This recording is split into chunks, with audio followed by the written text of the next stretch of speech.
Hi guys, welcome back to our channel Zero to Script. Today we are going to learn our day 9 class of learning C language easily. Okay guys, ఇవాళ క్లాస్లో మనం arrays of strings గురించి చెప్పుకోబోతున్నాం. అరే of strings అంటే ఏం లేదు, string అనేది one dimensional array కదా, అంటే వన్ డైమెన్షనల్ అరే ఆఫ్ క్యారెక్టర్స్ని స్ట్రింగ్ అని అంటాము. ఇలాంటి స్ట్రింగ్స్ని 2 డైమెన్షన్లో ఉంచితే కనుక దాన్ని అరే ఆఫ్ స్ట్రింగ్స్ అని అంటాం. చూడండి, ఇక్కడ ఎగ్జాంపుల్ ఉంది. క్యారెక్టర్లో అరే పేరు CH అరే అని పెట్టుకున్నాం, అరే నేమ్. దానికి బ్రాకెట్లో 3:10 అంటే 3 rows 10 columns పెట్టుకున్నాం. అంటే ఇలా రాసుకుంటాం, ఆర్ లేకపోతే కనుక ఇలా డైరెక్ట్గా రాసేసుకోవచ్చు నేమ్స్ అనేవి డబుల్ కొటేషన్లో పెట్టి. ఎగ్జాంపుల్ ప్రోగ్రామ్ చూడండి. ఇక్కడ the program asks the user to enter a user name. If the username entered is one of the names in the master list, then the user is allowed to calculate the factorial of a number. Otherwise, an error message is displayed. అంటే ఇలా రాసుకుంటాం అనమాట. Hash include stdio.h string.h రాసుకున్నాక main బ్లాక్లో ఇలా సెపరేట్గా దేనికది names రాసుకుంటాము. ఏ లైన్లో ఆ లైన్లో అంటే ఒక బ్రేస్ తీసుకుని దాని లోపల ఏ నేమ్ కా నేమ్ సెపరేట్ బ్రేసెస్లో రాసుకుంటాం అంతే.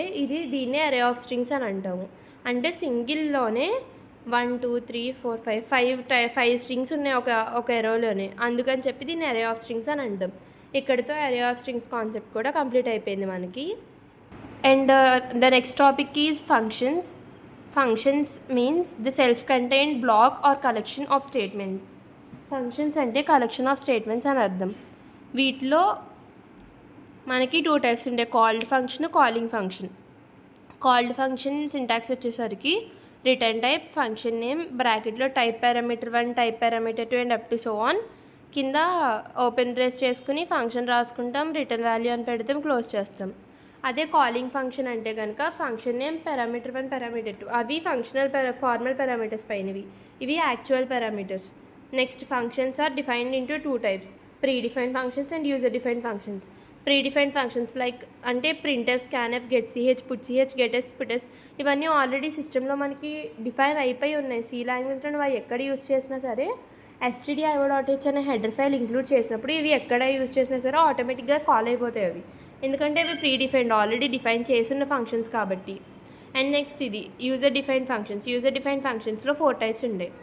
No return type, no parameter, no return type with parameter, with return type with no parameter, with return type with parameter. ఇవి 4 types. ఈ పారామీటర్స్ అంటే మనకు ఎలా తెలుస్తాయంటే పి అనేది ఒకటి, క్యూ అనేది ఒకటి అనుకుందాం. ఇప్పుడు 2 ఫాల్స్ అయిన అనుకో ఆన్సర్ ఫాల్స్ అవుతుంది. ఫాల్స్ ట్రూ అయితే కనుక ట్రూ అవుతుంది, ట్రూ ఫాల్స్ అయితే ట్రూ అవుతుంది, ట్రూ అయినా సరే ట్రూ అవుతుంది. సో అలాగనమాట. నో రిటర్న్ ఫాల్స్ ట్రూ అంటే నో, ఫాల్స్ అంటే నో, ఫాల్స్ ట్రూ అంటే నో విత్, ట్రూ ఫాల్స్ అంటే విత్ నో, ట్రూ అంటే విత్. అలా గుర్తుపెట్టుకోండి return type parameter. And the next thing is function prototype or function declaration. దీని syntax వచ్చేసరికి return type, function name, బ్రాకెట్లో type parameter 1, type parameter 2, type and up to so on ఉంటుంది. If you are writing called function after the main block, we need to declare the function before calling. And the next syntax is syntax 2, return type, function name, type 1, type 2 and up to so on. దీంట్లో first no return type, no పారామీటర్కి ఒక example program చెప్పుకుందాం. First hash include తీసుకున్నాం, void add అని చెప్పి ఒక ఫంక్షన్ తీసుకున్నాము.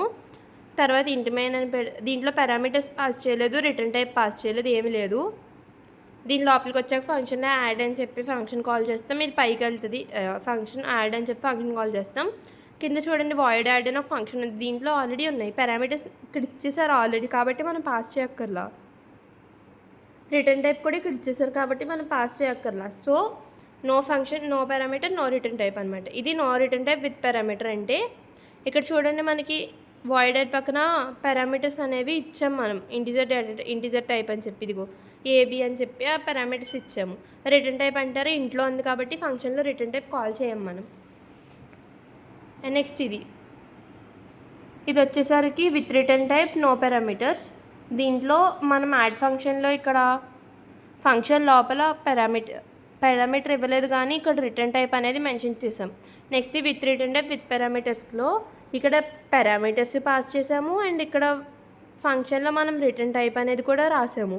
దీన్ని with return type with parameter అని అంటారు. And the next thing is dynamic memory allocation. Dynamic memory అలొకేషన్లో మొత్తం మనకి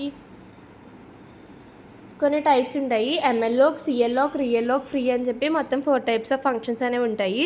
ఫస్ట్ మనం ఎంఎల్లోక్ గురించి చెప్పుకుందాం. ఎంఎల్లోక్ అనేది డైనమిక్ అరేలో యూజ్ చేస్తాము. ఈ ఎంఎల్లోక్ ఫంక్షన్స్ యూజ్ చేయడం వల్ల మెమరీ అనేది అలొకేట్ చేయడానికి, ఎంఎల్లోక్ ఫంక్షన్ అనేది మెమరీ అలొకేట్ చేయడానికి యూజ్ చేస్తాం. అంటే ఒక కొత్త స్ట్రక్చర్ కానీ, స్ట్రింగ్ కానీ, ఎరే కానీ ఏదైనా క్రియేట్ చేసినప్పుడు దానికి మనం మెమరీ ఇవ్వడానికి ఈ ఎంఎల్లోక్ అనే ఫంక్షన్ని యూజ్ చేస్తాము. రియల్లోక్ అంటే కనుక ఆల్రెడీ ఇచ్చిన మెమరీని ఇంకోసారి ఇవ్వడం, లేకపోతే ఆల్రెడీ అలొకేట్ చేసిన తర్వాత ఇంకొకసారి అడిషనల్గా ఇవ్వడాన్ని రియల్లోక్ అంటాము. సిఎల్లోక్ అంటే కాంటేజియస్ మెమరీ అలొకేషన్. కాంటేజియస్ మెమరీ అలొకేషన్ అనేది హార్డ్ వేరియబుల్స్కి ఇస్తాము.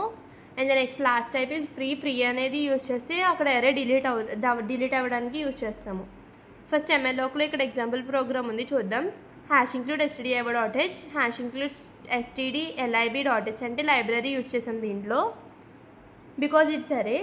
నెక్స్ట్ ఇంట్ స్టార్ పాయింటర్ అని చెప్పి ఒక పాయింటర్ డిక్లేర్ చేసుకున్నాము. ఇంట్ n, i అని చెప్పి 2 వేరియబుల్స్ తీసుకున్నాము. ప్రింట్ఎఫ్లో enter the number of elements and statement print చేసుకున్నాం. స్కాన్ఎఫ్లో కీబోర్డ్ ద్వారా వాల్యూ అసైన్ చేసాము. తర్వాత ptr is equal to int star malloc into n into size of int అని చెప్పి పాయింటర్కి మెమరీ అలికేషన్ చేసుకున్నాము ఎంఎల్లోక్ యూజ్ చేసి. నెక్స్ట్ ఫర్ లూప్లో enter value of %d of array అని చెప్పి తీసుకున్నాం. స్కాన్ఎఫ్లో వాల్యూ ఇచ్చాము. ప్రింట్ఎఫ్లో మళ్ళీ ద ఎరే కంటైన్స్ అని లూప్ తీసుకున్నాము. మళ్ళీ print statement రాసాము. It is an example for malloc program. And మనం నెక్స్ట్ క్లాస్లో calloc and realloc and free ఈ 3 ఫంక్షన్స్ నెక్స్ట్ క్లాస్లో చెప్పుకుందాం. And this is enough for today's class. If you like the video, like, share and subscribe. Thank you.